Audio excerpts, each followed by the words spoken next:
Sampai jumpa kembali. Kepada penggemar serial India, alangkah baiknya tekan tombol subscribe agar tidak ketinggalan alur cerita sinopsis Gopi. Adegan dimulai. Mera turun ke aula dan akan pergi keluar, tetapi Kokila memanggil Mera. Mera berkata kepada Kokila bahwa dia akan pergi keluar. Kokila mengatakan dia tidak bisa pergi karena hari ini adalah Raksa Bandan dan dia harus mengikat Raki ke Teluk dan Molu. Mera mengatakan dia tidak akan pernah mengikat Raki kepada Teluk dan Molu karena mereka masih menganggur. Kokila meminta kepada Mera untuk berhenti berpikir buruk tentang saudara laki-lakinya. Mera bertanya apakah kuliahnya selesai. Dia akan pergi dari sana.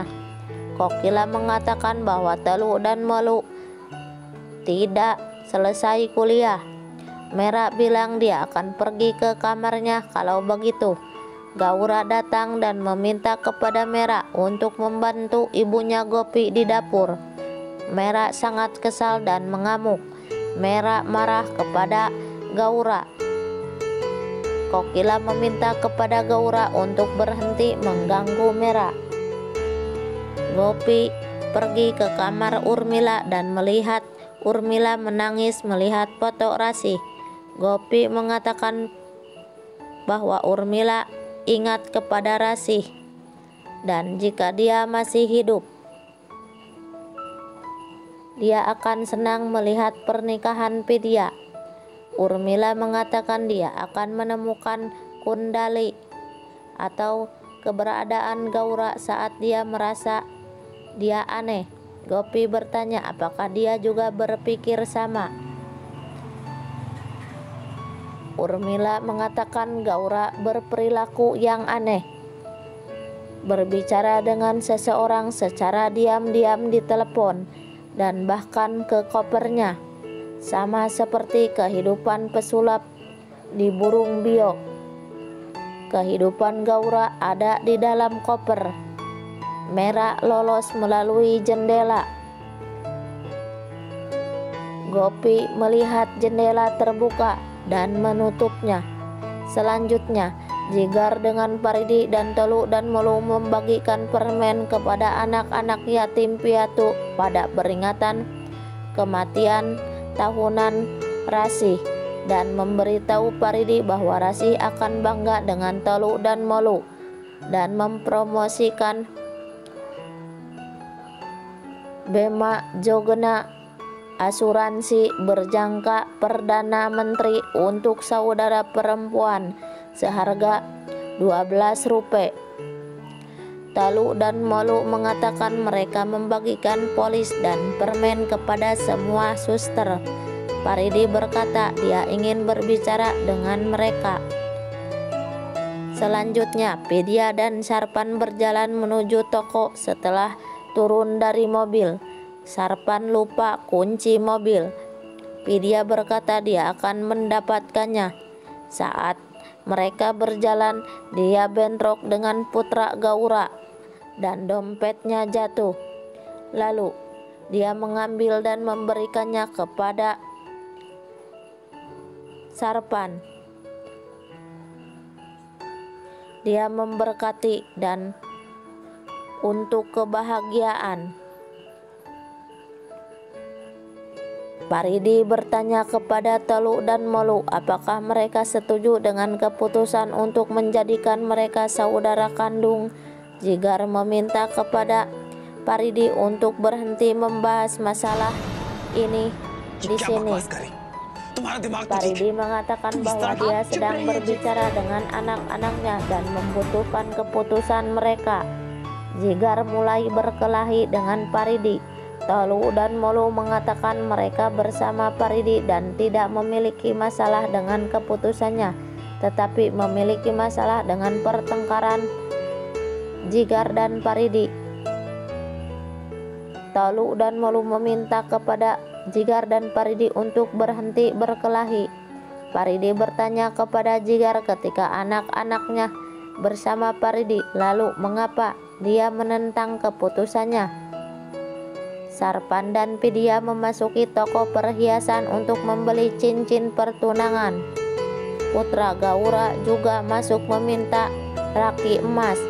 Penjual mengatakan dia bisa mendapatkannya di toko terdekat. Lalu Putra Gaura berjalan keluar. Vidya dan Sarpan melanjutkan untuk membeli cincin. Mera sampai di sana mengenakan kerudung yang tertutup dan membakar cincin pilihan Sarpan dengan memikirkan yang lebih ringan. Jika cincinnya akan terbakar, pertunangan akan berhenti. Pemilik meminta Sarpan untuk mencoba menelepon. Cincin jatuh. Lalu Vidya mengambilnya dan mengatakan itu sangat panas. Penjual mengatakan tidak mungkin cincin panas. Lalu memeriksa rekaman CCTV dan melihat Mera membakarnya. Lalu dia bertanya kepada Mera mengapa dia membakar cincin itu. Mera panik dan kehabisan akal di toko itu. Selanjutnya dia bentrok dengan Putra Gaura dan rakinya jatuh dan bertanya apakah dia buta. Mera bertanya apakah dia juga buta.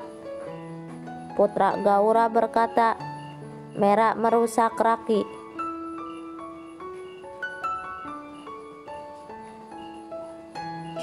Mera mengatakan orang tuanya tidak mengajarnya bagaimana berperilaku yang baik. Dia berlari dan Putra Gaura mengikutinya.